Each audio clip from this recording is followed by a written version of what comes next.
শান্তিপূর্ণ নির্বাচনে সহায়তা করতে চায় যুক্তরাজ্য। প্রতিবেশী দেশ ও ফ্যাসিবাদের দোসরদের ইন্ধনে খাগড়াছড়িতে অস্থিরতা হচ্ছে বলেছেন জাহাঙ্গীর আলম চৌধুরী। দুর্গাপূজায় 2 লক্ষাধিক আনসার ভিডিপি মোতায়েন। খাগড়াছড়িতে 144 ধারার মধ্যেই সংঘর্ষে নিহত 3। ফিলিপাইনে মৌসুমী ঝড় বুয়ালইয়ের আঘাতে নিহত 26, নিখোঁজ 14। যুক্তরাষ্ট্রে গির্জায় সাবেক মার্কিন সেনার গুলি, হামলাকারী সহ নিহত 5। ইরানের ওপর ফের জাতিসংঘের নিষেধাজ্ঞা কার্যকর। স্বাগতম সবাইকে নিউজ ফ্ল্যাশ 71 এর সারাদিনের সব খবরে। আপনাদের সাথে আছে আমি সাবিকুন নাহার সাদিয়া। এতক্ষণ শুনছিলেন শিরোনাম, এবারে বিস্তারিত। প্রথমে জাতীয় সংবাদ।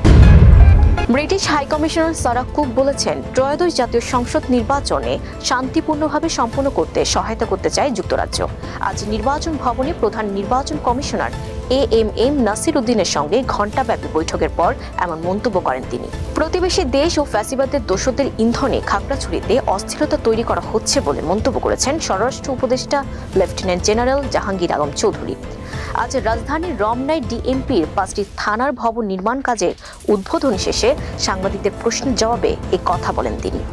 বাংলাদেশের সনাতন ধর্মাবলম্বীদের অন্যতম প্রধান ধর্মীয় উৎসব শারদীয় দুর্গাপূজা নিরাপদ ও নির্বিঘ্নভাবে উদযাপনের লক্ষ্যে বাংলাদেশ আনসার ও গ্রাম প্রতিরক্ষা বাহিনী ব্যাপক নিরাপত্তা ব্যবস্থা গ্রহণ করেছে। গত 24 সেপ্টেম্বর থেকে শুরু হয়ে আগামী 2রা অক্টোবর পর্যন্ত টানা 9 দিন সারা দেশে 31,576 পূজা মণ্ডপে 2 লক্ষাধিক প্রশিক্ষণপ্রাপ্ত আনসার ভিডিপি সদস্য মোতায়েন করা থাকবে। এবারে সারা দেশের সংবাদ। খাগড়াছড়ির পরিস্থিতি এখনো থমথমে। জেলার গুইমারায় সহিংস পরিস্থিতি উদ্বেগজনক। এ পরিস্থিতি পাহাড়ি জনপদকে অস্থিতিশীল করার সর্বশেষ অপচেষ্টা হিসেবে দেখছেন অনেকে। সাধারণ মানুষের মধ্যে উদ্বেগ উৎকণ্ঠা কাজ করছে। দুর্গাপূজা শুরু হলেও মণ্ডপে উপস্থিতি নেই বললেই চলে। অপ্রীতিকর ঘটনা এড়াতে সেনাবাহিনীর পাশাপাশি বিজিবি ও পুলিশ মাঠে রয়েছে। এছাড়া খাগড়াছড়ির পৌরসভা, সদর উপজেলা ও গুইমারা উপজেলায় 144 ধারা বহাল রয়েছে। গতকাল রবিবার 144 ধারার মধ্যেই সহিংসতার ঘটনা ঘটেছে। এবারে আন্তর্জাতিক সংবাদ। প্রচন্ড শক্তিশালী ঘূর্ণিঝড় রাগাসার আঘাতে ধকল কেটে যাওয়ার আগেই মৌসুমী ঝড় বুয়ালই আঘাত এনেছে দক্ষিণ পূর্ব এশিয়ার দেশ ফিলিপাইনে। এই ঝড়ের আঘাতে বিভিন্ন এলাকায় নিহত হয়েছেন 26 জন, আহত হয়েছেন 33 জন এবং এখনো নিখোঁজ অবস্থায় আছেন কমপক্ষে 14 জন। যুক্তরাষ্ট্রের মিশিগানে একটি গির্জার ভেতরে বন্দুক হামলার ঘটনা ঘটেছে। এতে 4 জন নিহত ও 8 জন আহত হয়েছেন। এই ঘটনার কিছু সময়ের মধ্যে পুলিশের গুলিতে হামলাকারীও নিহত হয়েছেন।